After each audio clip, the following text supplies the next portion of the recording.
யோசேப்பு தன்னுடைய சகோதரர்கள் எல்லாம் செக்கேமில் தன்னுடைய தந்தையின் மந்தையை மேய்த்துக் கொண்டிருக்கிறார்கள் என்பதை அறிந்து தன்னுடைய தந்தையின் சொல்லிற்கிணங்க தன்னுடைய சகோதரர்களையும் மந்தைகளையும் சந்திக்க சொல்லுகிறார்.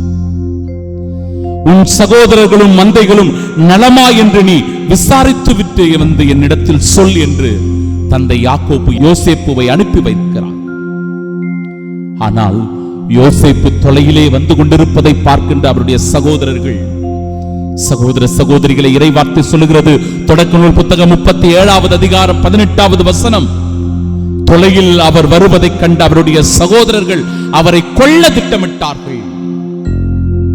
இதோ வருகிறான் கனவின் மன்னன் என்று சொல்லி அவரை எள்ளி நகையாடினார்கள். நாம் அவனை கொன்று ஆழ்குழிக்குள் அவனை தள்ளிவிடுவோம், ஒரு கொடிய விலங்கு அவனை தின்று விட்டது என்று நம்முடைய தந்தையிடத்தில் சொல்லிவிடுவோம் என்று பேசிக் கொள்கிறார்.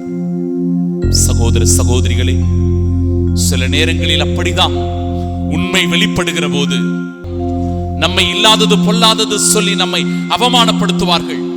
நம் மீது பொறாமைப்பட்டு நம்மை ஒழித்து விடுவதற்கான திட்டம் தீட்டுவார்கள்.